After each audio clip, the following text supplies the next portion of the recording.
அன்பார்ந்த உழைக்கும் மக்களே, ஜனநாயக சக்திகளே, வணக்கம். கடந்த 8ஆம் தேதி திங்கட்கிழமை உச்சநீதிமன்றத்தினுடைய வி நாகரத்னா, உச்சால் புயல் ஆகிய நீதிபதிகளை கொண்ட அமர்வு பில்கிஸ் பானு வழக்கு தொடர்பான ஒரு அதிரடியான தீர்ப்பை வழங்கியிருக்கிறது. அந்த தீர்ப்பு என்பது இன்றைக்கு மிகப்பெரிய பேசுபொருளாகி இருக்கிறது. அதன் பின்னணி என்ன அப்படின்னா, உங்களுக்கெல்லாம் தெரியும், கடந்த 2022ஆம் ஆண்டு 20 ஆண்டுகளுக்கு முன்பு 2002 ஒரு கோத்ரா ரயில் எரிப்பு சம்பவத்தை காரணம் காட்டி பிஜேபி, அங்கிருந்த பிஜேபி, ஆர்எஸ்எஸ், இந்து மத வெறியர்கள் 2000 முஸ்லிம்களை கொன்று குவித்தார்கள். ஒரு 4-5 நாள் கொன்று குவித்தார்கள். அந்த அடிப்படையிலே அதிலே பல்வேறு குற்றவாளிகள் மோடி ஆட்சிக்கு வந்த பிறகு விடுதலையாகி கொண்டிருக்கிறார்கள். அதிலே ஒரு மிக முக்கியமான வழக்கத்தான் இன்றைக்கு 22 ஆண்டுகளாக நடந்து வருகின்ற பில்கிஸ் பானு வழக்கு. இன்றைக்கு வழக்கு இதனுடைய பின்னணி என்பது குறிப்பாக அந்த கலவரத்திலே, அந்த இனப்படுகொலையிலே பில்கிஸ் பானு, அப்போது அவருக்கு வயது 21 வயது, 5 மாத கர்ப்பிணி, அவரும் அவருடைய உறவினர்களும் 2 மாதம் குழந்தையை பெற்று ஈட்டெடுத்த அவருடைய உறவினர் பெண் ஒருவர், அவருடைய தாய், இவர்களெல்லாம் கூட்டு பாலியல் பலாத்காரத்துக்கு ஆட்படுத்தப்படுகிறார்கள். பலரும் கொலை செய்யப்படுகிறார்கள். பில்கிஸ் பானுடைய 3 வயது குழந்தையை அந்த கும்பல் காலை பிடித்து தலையை பாறையில் அடித்து கொலை செய்கிறது. இப்படி தன்னுடைய உறவினர்கள் 14 பேர் கொலை செய்யப்படுகிறார்கள் அந்த விஷயத்திலே. அப்படிப்பட்ட சம்பவமான அந்த வழக்கு இன்றைக்கு 22 ஆண்டுகள் நடந்திருக்கிறது. அந்த வழக்கு என்பது சம்பந்தமான தீர்ப்பு தான் இந்த தீர்ப்பு. 2022 மே 13 அன்று இதே உச்சநீதிமன்றம் அவர்களை விடுதலை செய்வதற்கான ஒரு தீர்ப்புக்கான ஒரு அடிப்படையை அன்றைக்கு கொடுத்தது.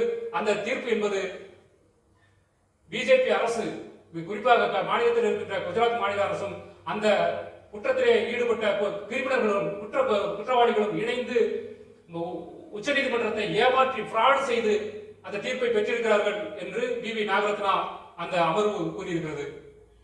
அது என்ன ஃப்ராடு? இன்றைக்கு பல பேரும் அதை பற்றி பேசுகிற பொழுது பிஜேபி சங்கிகள், வலதுசாரிகள் என்ற பெயரிலே தொலைக்காட்சியில் அமர்ந்து கொண்டு இதெல்லாம் பெரிய விஷயமா என்பதை போல, இங்கே தமிழகத்திலே கோயம்புத்தூரிலே குண்டுவெடிப்பு சம்பவம் நடக்கவில்லையா, ராஜீவ்காந்தி கொலை வழக்கிலே 17 பேர் சாகவில்லையா, இவர்கள் எல்லாம் மக்கள் இல்லையா என்று திசை திருப்புகின்ற வேலையை செய்கிறார்கள். இன்னொரு பக்கம் இதெல்லாம் சட்டப்படிதான் நடந்தது, உச்சநீதிமன்றம் தான் இதற்கு வழிகோலியது, உச்சநீதிமன்ற வழிகாட்டுதல் அடிப்படையில் தான் நாங்கள் குஜராத் அரசு அந்த குற்றவாளிகளை விடுதலை செய்தது என்று சட்டவாதம் பேசுகிறார்கள். ஆனால் வி நாகரத்னா, உச்சால் புயல் அமர்வு அந்த நீதிபதிகள் குஜராத் அரசை காரி உமிழ்ந்திருக்கிறார்கள் என்பதுதான் இந்த தீர்ப்பிலே சொல்லப்படுகிற மிக முக்கியமான விஷயம். அவர்களை மிக காட்டமான வார்த்தைகளில் அவர்களுடைய கிரிமினல் தனத்தை, அவர்களுடைய அயோக்கியத்தனத்தை, கொலைபாதகத்தை குஜராத் அரசு அந்த குற்றவாளிகளோடு இணைந்து செயல்பட்டதை அமலப்படுத்தியிருக்கிறது அந்த தீர்ப்பு. அதுதான் முக்கியமாக நாம் பார்க்க வேண்டிய விஷயம். அந்த வகையிலே இந்த சம்பவம், இந்த கொலை, பாலியல் பலாத்காரம் என்பது நடந்து இன்றைக்கு 22 ஆண்டுகள் ஆகிவிட்டது. ஆனால் இன்று வரைக்கும் அவர்கள் தண்டிக்கப்படாமல் மீண்டும் மீண்டும் அவர்கள் விடுதலையாகிக் கொண்டே இருக்கிறார்கள். அதுதான் இன்றைக்கு நடந்து கொண்டிருக்கிறது. அந்த வகையிலே இந்த வழக்கினுடைய பின்னணி எடுத்துக்கிட்டா 2002 நடந்து அங்கே குஜராத் போலீஸ், உள்துறை அமைச்சகம் இவர்கள் எல்லாம் அங்கே அதுக்கான சாட்சிகள் இல்லை என்று அந்த வழக்கை எடுத்துக்கொள்ள மறுக்கிறது. அவர் பல வழக்கறிஞர்கள் உதவியோடு உச்சநீதிமன்றத்தில் நாடி உச்சநீதிமன்றம் இந்த வழக்கை எடுத்து சிபிஐக்கு உத்தரவிடுகிறது. சிபிஐ இந்த வழக்கை மகாராஷ்டிராவுக்கு மாற்றி அந்த அடிப்படையிலே சிபிஐ சிறப்பு நீதிமன்றம் விசாரணை நடத்தி 2008 அந்த 11 குற்றவாளிகளை தண்டனையை உறுதிப்படுத்துகிறது. அவர்களை குற்றவாளிகள் என்று அறிவிக்கிறது. அதன் பிறகு அந்த குற்றவாளிகள் 11 பேரும் மேல்முறையீடு செய்கிறார்கள். மகாராஷ்டிரா மும்பை உயர்நீதிமன்றத்தில் மேல்முறையீடு செய்கிறார்கள். அதன் அடிப்படையில் விசாரிக்கப்பட்டு 2016 விசாரணை முடிந்து ஒத்திவைக்கப்பட்டு 2017 சிபிஐ சிறப்பு நீதிமன்றம் 2008 வழங்கிய தீர்ப்பு சரியான தீர்ப்பு என்று அந்த தீர்ப்பை உறுதி செய்து அவர்கள் அந்த சிறை தண்டனையை உறுதிப்படுத்துகிறது. இதன் பிறகு 2008 கைது செய்யப்பட்டு கோத்ரா சிறையிலே அடைக்கப்பட்டிருக்கிற அவர்கள் 14 ஆண்டுகள் நாங்கள் சிறையில் இருந்துவிட்டோம், எங்களுக்கு பொது மன்னிப்பு வழங்கி எங்களுடைய தனிநபர் சுதந்திரத்தை பாதுகாக்க வேண்டும், எங்களை முன்விடுதலை செய்ய வேண்டும் குஜராத் அரசியலை அமுல்படுத்தப்பட்டுக் கொண்டிருக்கின்ற முன்விடுதலை பாலிசி 1992 அடிப்படையில் எங்களை விடுதலை செய்ய வேண்டும் என்று குஜராத் அரசை கேட்கிறார்கள். குஜராத் அரசு அதை மறுத்து விடுகிறது. அதே போல குஜராத் உயர்நீதிமன்றத்தை நாடுகிறார்கள். குஜராத் அரசுக்கு உத்தரவிடுங்கள், எங்களை பொது மன்னிப்பு வழங்கி எங்களை விடுதலை செய்வதற்கு உத்தரவிடுங்கள் என்று கேட்கிறார்கள். 2019 குஜராத் உயர்நீதிமன்றம் அதை தள்ளுபடி செய்து விடுகிறது. அதே போல மீண்டும் 2020 அதே குற்றவாளி, குறிப்பாக ஒரு குற்றவாளி மாதேஷ்யாம் ஷா என்ற அந்த குற்றவாளி திரும்ப குஜராத் உயர்நீதிமன்றத்தை நாடும்போது குஜராத் உயர்நீதிமன்றம் தெளிவாக மறுத்து விடுகிறது. சிஆர்பிசி சட்டத்தின்படி எங்கே விசாரணை நடந்ததோ, எங்கே தண்டனை வழங்கப்பட்டதோ அங்கேதான் தண்டனை குறைப்பை பற்றி பேச முடியும், பொது மன்னிப்பை பற்றி பேச முடியும். ஆகவே மகாராஷ்டிரா அரசு தான் அதுக்கு பொறுப்பு. குஜராத் மாநில அரசு அதை பற்றி விசாரிக்க, அதை பற்றி முன்விடுதலை செய்யக்கூடாது, இதுதான் சட்டம் என்று சொல்லி குஜராத் உயர்நீதிமன்றம் மறுத்து விடுகிறது. அந்த அடிப்படையிலே அவன் அந்த மாதேஷ்யாம் ஷா என்ற அந்த குற்றவாளி மகாராஷ்டிராவுக்கு அங்கே உள்துறை அமைச்சகத்துக்கு கடிதம் எழுதி அங்கே கேட்கிறான். அங்கே மகாராஷ்டிரா உள்துறை அமைச்சகம், அங்கே இருக்கிற உளவுத்துறை, அங்கே இருக்கிற சிபிஐ நீதிபதிகள் இவர்கள் எல்லாம் கலந்து ஆலோசனை செய்து இது போன்ற குற்றவாளிகளை விடுதலை செய்தால் சமூகத்தில் மிகப்பெரிய கேடு விளைவுகள் ஏற்படும், மிகப்பெரிய பாதிப்பு ஏற்படும், சமூக தாக்கம் ஏற்படும். ஆகவே இவர்களை விடுதலை செய்யக்கூடாது என்று நிராகரித்து விடுகிறது. இதன் பிறகு அந்த மாதேஷ்யாம் ஷா என்ற குற்றவாளி இங்கு நடந்த அனைத்து விஷயங்களையும் மறைத்துவிட்டு மும்பை உள்துறை அமைச்சகம், குஜராத் உயர்நீதிமன்றம் 2 முறை மறுத்தது, குஜராத் அரசு மறுத்தது, இவற்றையெல்லாம் இது தொடர்பான ஆவணங்களை, கோப்புகளை எல்லாம் மறைத்துவிட்டு புதிதாக ஒரு மனுவை குஜராத் உச்சநீதிமன்றத்தில் மனு தாக்கல் செய்து அதை பரிசீலிக்க உத்தரவிடுகிறது. குஜராத் அரசு இதை பரிசீலிக்க வேண்டும் என்று அந்த மாநில அரசுக்கு உச்சநீதிமன்றம் உத்தரவிடுகிறது. இதை அந்த குற்றவாளி மாதேஷ்யா இது போன்ற ஆவணங்கள் அனைத்தையும் மறைத்த கிரிமினல் குற்றவாளி அவன்.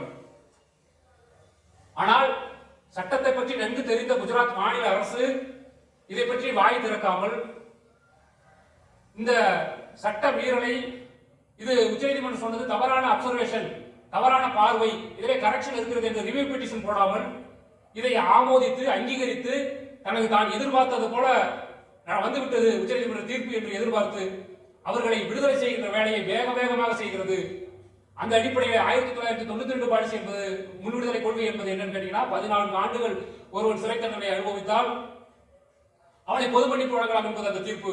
ஆனால் 2014 ஆட்சிக்கு வந்த மோடி ஆட்சிக்கு வந்த பிறகு புது முன்விடுதலை கொள்கை என்பது வகுக்கப்படுகிறது, எல்லா மாநிலங்களுக்கும் உத்தரவிடப்படுகிறது.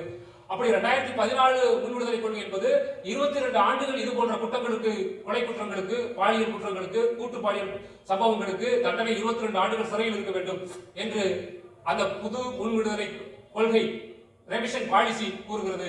அதை விட்டுவிட்டு 92 முன்தேதியிட்டு அமுல்படுத்தப்பட்ட காலாவதியான அந்த ரெவிஷன் கொள்கையை வைத்துக் கொண்டு இவர்களை ஒவ்வொன்றாக விடுதலை செய்கின்ற வேலையை குஜராத் அரசு செய்கிறது. உள்துறை அமைச்சகத்துடன் உடனடியாக கையெழுத்து பெற்று யாரெல்லாம் ஏற்கனவே மறுத்தார்களோ அந்த அதிகாரிகள் எல்லாம் கையெழுத்து பெற்று அவர்களுடைய ஆட்சி வந்த பிறகு, மத்தியிலும் மாநிலத்திலும் அவர்களுடைய ஆட்சி வந்த பிறகு ஒவ்வொன்றாக தன்னுடைய அரசியல் செல்வாக்கை பயன்படுத்தி வாங்கி அவர்களை விடுதலை செய்கின்ற வேலையை செய்கிறது. இப்படி இந்த விடுதலை செய்கின்ற விஷயத்திலே எல்லா வகையிலும் சட்ட மீறல் நடந்திருக்கிறது. எந்த சட்ட முறைகளையும் சட்ட நெறிமுறைகளையும் பின்பற்றாமல் கேடாக குஜராத் மாநில அரசு அந்த குற்றவாளிகளோடு உடந்தையாக செயல்பட்டிருக்கிறது என்று அந்த தீர்ப்பு சமீபத்தில் 8ஆம் தேதி வந்திருக்கிற அந்த தீர்ப்பை நீதிபதிகள் கண்டித்திருக்கிறார்கள். ஒரு குற்றவாளிகளை விடுதலை செய்கிற பொழுது 5 அம்சங்களை கணக்கில் எடுத்துக் கொள்ள வேண்டும் என்று நீதிமன்றம் கடந்த காலங்களிலே அதுதான் மரபு. இது போன்ற குற்றவாளிகளை முன்விடுதலை செய்கிற பொழுது அது போன்ற குற்றவாளிகள் வெளியே விடுதலை செய்யப்பட்டால் அவர்கள் இது போன்ற திரும்ப இந்த குற்றங்களை செய்வார்களா, அதற்கான பொட்டன்ஷியல் இருக்கிறதா, அவர்கள் சீர்திருந்து விட்டார்களா என்று பார்க்க வேண்டும். ஆனால் இவர்கள் சிறையிலே இருந்த காலகட்டங்களிலே கோத்ரா சிறை என்பது சப்சிறை, அங்கே அவர்கள் 14 ஆண்டுகள் சிறையிலே இருந்ததாக அவர்கள் சொல்கிறார்கள். ஆனால் சிறை ஆவணங்கள் என்ன சொல்கிறது என்று சொன்னால் கிட்டத்தட்ட 1000 நாட்கள் அவர்கள் பரோலிலே சென்றிருக்கிறார்கள். பரோல் என்றால் போலீஸ் கஸ்டடியோடு கூடிய பரோல் அல்ல, ஃப்ரீ பரோல். அவர்களாக போகலாம், அவர்களாக குறிப்பிட்ட தேதிக்குள் வர வேண்டும் என்பது அடிப்படையில் வெளியேற்றப்பட்டிருக்கிறார்கள். 1000 நாட்கள் பரோலில் இருந்திருக்கிறார்கள் அடுத்தடுத்து. இப்படி பரோலிலே சென்ற காலகட்டங்களிலே அவர்கள் பல பெண்களிடம் தவறாக நடந்து 2 குற்றவாளிகள் மீது எஃப்ஐஆர் பதிவு செய்யப்பட்டிருக்கிறது. அவர்கள் எத்தனை நாள் பரோல் கேட்கிறார்களோ அதை விட டபுள் மடங்கு அவர்கள் இஷ்டம் போல இருந்திருக்கிறார்கள். ஆனால் இப்படிப்பட்ட கிரிமினல் குற்றவாளிகளுக்கு அங்க இருக்கிற குஜராத் அரசு சிறை அறிவுரை குழு, ஜெயில் அட்வைசரி கமிட்டி என்ற கமிட்டி, அந்த கமிட்டியில 5 பேர் பிஜேபி காரர்கள், 2 எம்எல்ஏக்கள், பிஜேபி எம்எல்ஏக்கள், மற்ற 3 பேர் பிஜேபி பொறுப்பாளர்கள். இவர்கள் எல்லாம் சேர்ந்து இவர்கள் எல்லாம் நல்லவர்கள், இவர்கள் எல்லாம் இவர்களுடைய நன்னடத்தை சிறையிலே அருமையாக இருக்கிறது, எந்த தவறும் இவர்கள் செய்யவில்லை என்று கூறுகிறார்கள். ஆனால் சிறை நிர்வாகத்தினுடைய ரெக்கார்டு அனைத்தும் இதற்கு மாறாக இருக்கிறது. இப்படி அனைத்து விஷயங்களிலும் அதே போல அவருடைய சமூக காரணிகள், இவர்களை வெளியிட்டால் சமூகத்தில் என்ன பாதிப்பு ஏற்படும், இந்த குற்றவாளிகளால் தண்டிக்கப்பட்டவர்களுடைய மனநிலை என்னவாக இருக்கும், சமூகத்தினுடைய உளவியல் என்ன, இந்த குற்றவாளிகள் சமூக பொருளாதார பின்னணி என்ன, இது போன்ற காரணிகளை அம்சங்களை ஆய்வு செய்துதான் அவர்களுடைய முன்விடுதலையை சாத்தியமாக்க வேண்டும். ஆனால் இதை பற்றியெல்லாம் கண்டுகொள்ளாமல் சாதாரண ஒரு ஹோல்சேல்ல பொருளை விற்பதை போல 11 கொடும் குற்றவாளிகளை, ஈவிரக்கமற்ற கொடியவர்களை, அயோக்கியர்களை, பஞ்சமா பாதகத்தை செய்யக்கூடிய இந்த குற்றவாளிகளை விடுதலை செய்திருக்கிறது. ஆகவே இன்றைக்கு இந்த தீர்ப்பு என்பது இவர்களுடைய அயோக்கியத்தனங்களை, மோசடிகளை இன்றைக்கு வெளிக்கொண்டு வந்திருக்கிறது.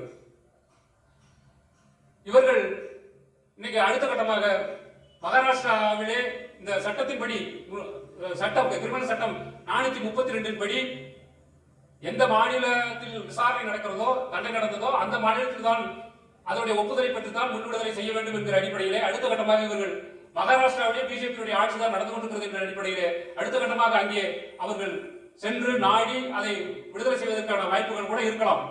ஆனால் இது போன்ற 2000 முஸ்லிம் மக்களை கொலை செய்த இந்த கொலை குற்றவாளிகள் இன்றைக்கு மோடி ஆட்சிக்கு வந்த பிறகு ஒவ்வொருவராக விடுதலை செய்யப்பட்டுக் கொண்டிருக்கிறார்கள் என்பதுதான் இன்றைக்கு நடந்து கொண்டிருக்கிறது. ஆகவே நீதிமன்றங்கள் மூலமாக, இது ஒரு டெக்னிக்கல் பிரச்சனை தான், நீதிமன்றங்கள் மூலமாக இவர்கள் விடுதலை செய்யப்படுவார்கள் என்பதுதான் வரலாறாக இருக்கிறது. இதன் மூலமாக இவர்களை தண்டிக்க முடியாது என்பதுதான் இன்றைக்கு யதார்த்த உண்மைகளாக இருக்கிறது. நீதிமன்றங்கள் சமீபத்திலே பாபர் மசூதி இடிப்பு விஷயமாக இருக்கட்டும், 370 நீக்கியதாக இருக்கட்டும், இது சம்பந்தமாக தனக்கு சாதகமான தீர்ப்புகளை உச்சநீதிமன்றத்தில் பெற்றுக் கொண்டிருக்கிறார்கள். நீதிமன்றங்கள் சில நேரங்களிலே கடுமையாக விஷயங்களை கூறினாலும் கூட மொத்தமாக பார்க்கிற பொழுது மக்களுடைய பிரச்சனைகள், இஸ்லாமிய மக்களுடைய படுகொலைகள், இதற்கு நீதி கிடைக்கவில்லை. மாறாக இஸ்லாமிய மக்கள் இன்றைக்கு சம்பந்தமே இல்லாமல் பலரும் இன்றைக்கு சிறையிலே பல நாட்களாக, பல ஆண்டுகளாக கழித்துக் கொண்டிருக்கிறார்கள். சாந்தன் பேரறிவாளன் போன்ற 7 விடுதலையில் கூட 29 ஆண்டுகள் இருந்தார்கள். ஆனால் இவர்கள் 14 ஆண்டுகளிலே இவர்கள் தங்களுடைய விடுதலையை சாத்தியமாக்கி இருக்கிறார்கள். ஆக இது மிகப்பெரிய இந்த நீதிமன்றத்தின் மூலமாக இந்த பிரச்சனைகளை தீர்க்க முடியாது. மாறாக இந்த இந்து மத வெறியர்களை எப்படி பாசிச ஹிட்லரை வீழ்த்தி பிரான்ஸ், பிரிட்டன், ரஷ்யா, அமெரிக்கா போன்ற நாடுகள் கூட்டு சேர்ந்து நூரம்பர்க் விசாரணை என்று ஒரு விசாரணையை நடத்தி அதிலே ஒவ்வொருத்தருக்காக குற்றவாளிகளை கண்டறிந்து ஆய்வு செய்து விசாரணை நடத்தி அவர்களை தூக்கிலிட்டு கொலை செய்தார்களோ, தூக்கு தண்டனை விதித்தார்களோ, அதை போன்ற நூரம்பர்க் போன்ற விசாரணைகள் தான் இன்றைக்கு தேவையாக இருக்கிறது. அதுதான் இந்த இந்து மதவெறியர்கள் எல்லாம் அப்படிப்பட்ட ஒரு எழுச்சிக்கு நாம் தயாராக இருப்பது, அப்படிப்பட்ட புரட்சிக்கு தயாராக போதுதான் இது போன்ற குற்றவாளிகளை நாம் தண்டிக்க முடியும்.